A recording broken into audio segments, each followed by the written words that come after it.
زمین پر سخت کال پڑا تھا.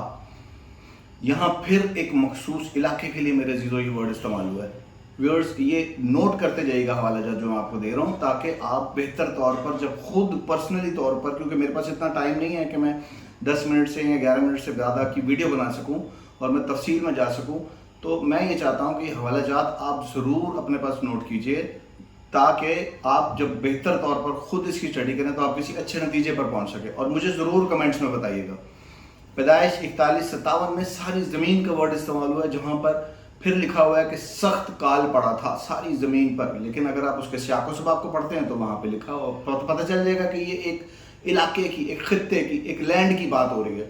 پوری دنیا کی بات نہیں ہو رہی. جیسے پیدائش پہلے باب پہلی آیت میں ہو رہی تھی، پیدائش پہلا باب اس کی دوسری آیت میں ہو رہی تھی. تو سیاق و سباق کو سمجھنے کی ضرورت ہے. بائبل مقدس کی جب بھی کبھی کوئی آیت آپ سمجھیں، آپ چاہتے ہیں کہ اس کی تحقیق کریں، اسٹڈی کریں، تو اس کے سیاق و سباق کو اسی طریقے سے سیکھا جاتا ہے جیسے آج ابھی میں آپ کے سامنے رکھ رہا ہوں. اگر آپ کے ذہن میں کوئی اور بہتر طریقہ ہو تو ضرور گائیڈ کیجیے گا مجھے بھی. خروج 9 باب اس کی 25 آیت بھی آپ دیکھ سکتے ہیں. یہاں پر ملک مصر کی بات ہو رہی ہے، لیکن لکھا ہوا ورڈ سارے ملک.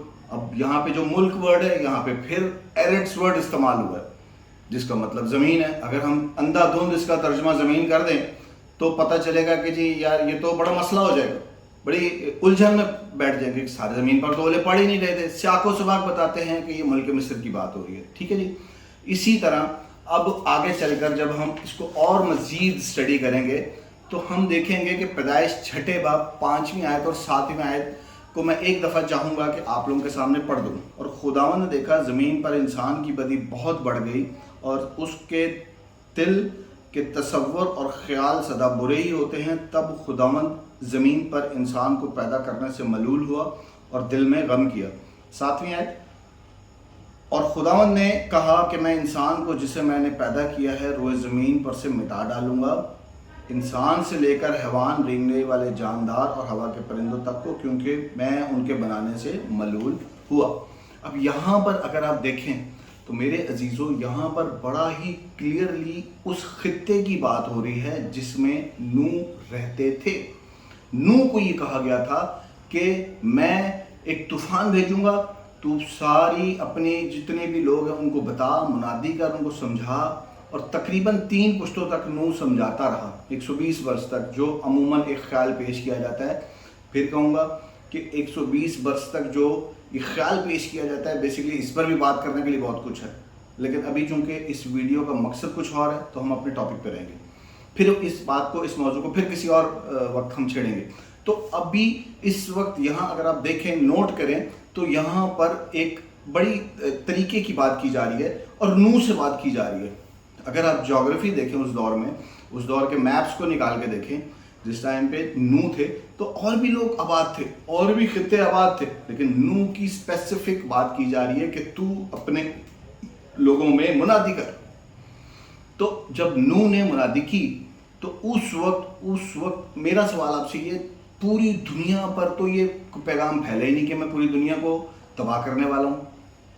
یا بائبل کی کوئی ایک ایسی آیت مجھے دکھا دیجیے جس میں یہ لکھا ہو کہ نوح پوری دنیا میں گئے ہوں، نوح نے پوری دنیا میں جا کے منادی کی ہو. کوئی ایسی آیت اگر ہو تو میں ضرور اپنے موقف سے ہٹنے کو تیار ہوں. لیکن چونکہ بائبل مقدس میں ایسی کوئی آیت نہیں ہے تو یہ بات پھر اس بات کی، میری اس بات کی تصدیق کرتی ہے کہ وہ صرف علاقائی تھی. اپنے خطے میں رہ کر نوح نے یہ سارا کام کیا، اور یہ طوفان انہی لوگوں کو تباہ کرنے کے لیے تھا جو نوح کے ٹائم میں تھے. ایک چھوٹی سی دنیاوی مثال دوں گا. ایک باپ گھر سے باہر کام کرنے جاتا ہے. جب گھر آتا ہے تو اس کو یہ پتہ چلتا ہے کہ اس کے بڑے بیٹے نے ایک غلط حرکت کی ہے جس کی وجہ سے باپ کو بہت غصہ آتا ہے. ساری بات سننے کے بعد باپ چھوٹے بیٹے کو پکڑ کے مارنے لگ جاتا ہے. کیا یہ عقل مندی ہے؟ کیا یہ ٹھیک ہوگا؟ کیا یہ تقاضا پورا کرے گا جسٹس کو؟ نہیں، بالکل نہیں. آپ کہیں گے کہ مارنا تو بڑے بھائی کو چاہیے تھا، کیونکہ گناہ یا غلطی تو بڑے بھائی سے ہوئی تھی، چھوٹے بھائی کو کیوں مارا؟ تو بالکل اسی طرح میرے عزیزو، بالکل اسی طرح میرے ویورز، جب پیغام نوح تک گیا اور بائبل میں کہیں نہیں لکھا کہ اس پیغام کو پھیلانے کے لیے نوح پوری دنیا میں گئے. تو اس بات کا کیا ثبوت ہے کہ یہ طوفان پوری دنیا میں آیا؟ زبور 104 اس کی 6 اور 9 آیت، امثال 30 باب اور اس کی 4 آیت کس طرح سے بات کرتی ہیں کہ خدا نے کس نے پانی کو چادر سے باندھا، کس نے ہوا کو مٹھی سے جمع کیا، کس نے زمین کی حدود ٹھہرائی۔ امثال میں لکھا ہوا ہے صاحب کہ حد ٹھہرا دی۔ یہودیوں کے مطابق یہ تخلیق سے پہلے کا زبور ہے۔ تو مجھے بتائیے، جب یہودیوں کی یہ کتاب کس کی ہے؟ یہودیوں کی۔ یہ لکھی کس نے ہے؟ یہودیوں نے۔ تو مجھے آپ ایک بات بتائیے کہ ہم کون ہوتے ہیں اس کی تشریح کرنے والے؟ یسوع مسیح کون تھے؟ یہودی تھے۔ تو جب یہودیوں کا ہی اثر اس کلام پہ زیادہ ہے، بائبل پہ زیادہ ہے، تو پھر ہمیں ان کے لٹریچر سے یا ان کی تشریحات کو سامنے رکھیں گے تو ہمیں بہتر طور پر سمجھ آنے لگ جائے گی۔ تو جب زبور 104 صاف بتاتی ہے کہ حد ٹھہرا دی، تو پھر یہ پانی اس حد کو کراس نہیں کر سکتا، جو اس بات کا بڑا مدلل ثبوت ہے کہ یہ طوفان عالمگیر نہیں تھا بلکہ علاقائی تھا۔ ایک اور آخر میں حوالہ دینا چاہوں گا، دوسرا پطرس اس کا 2 باب اور اس کی 5 آیت ہے، اور نہ پہلی دنیا کو چھوڑا۔ یہ خدا کی بات ہو رہی ہے، پطرس کہہ رہا ہے کہ نہ اس نے پہلی دنیا کو چھوڑا، ٹھیک ہے، بلکہ بے دین دنیا پر طوفان بھیج کر راست بازی کے منادی کرنے والے نوح کو ماں اور 7 آدمیوں کے بچا لیا۔ یہاں صاف لکھا ہوا ہے بے دین دنیا۔ تو اس کا مطلب کلیئر ہے، اس نے یہ نہیں لکھا۔ اگر پطرس یہ خیال رکھتے، پطرس یہ کہتے کہ پوری دنیا، تو ہم مان جاتے ہیں، لیکن یہاں لکھا بے دین دنیا، تو اس کا مطلب ہے کہ ایسی دنیا بھی تھی جو دیندار تھی، جو راست باز تھے، جن کے اوپر یہ شریعت لاگو نہیں ہوتی تھی۔ گو اس وقت شریعت نہیں تھی، لیکن اس وقت وہی شریعت تھی جو نوح کو دی گئی، اور وہ نوح کے علاقہ کے لوگوں کے لیے تھی، تو وہ اس سے مبرہ تھے۔ یعنی ایسے بے دین لوگ تھے جن پر یہ طوفان آیا، اور ایسے دیندار لوگ تھے جن کے اوپر نہیں آیا۔ یہ آیت خود یہ تشریح کر رہی ہے۔ تو پھر میں آپ سے کہوں گا کہ ایک دفعہ پھر کہ یہ اس بات کا ثبوت ہے کہ نوح کا طوفان عالمگیر نہیں تھا بلکہ علاقائی تھا۔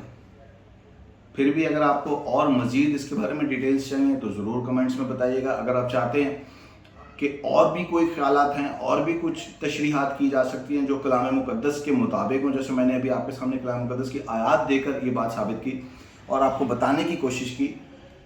خیر، میں ثابت کرنے والا کون ہوتا ہوں؟ Nobody masters Bible, let Bible master us. تو بائبل کو اگر آپ سمجھتے ہیں کہ بائبل میں کچھ اور تشریح ہے تو ضرور کمنٹس میں بتائیے گا، ہمیں بہت اچھا ہوگا، اور ہم سب مل کر ایک کمیونٹی کے طور پر اس بات کو سیکھیں گے۔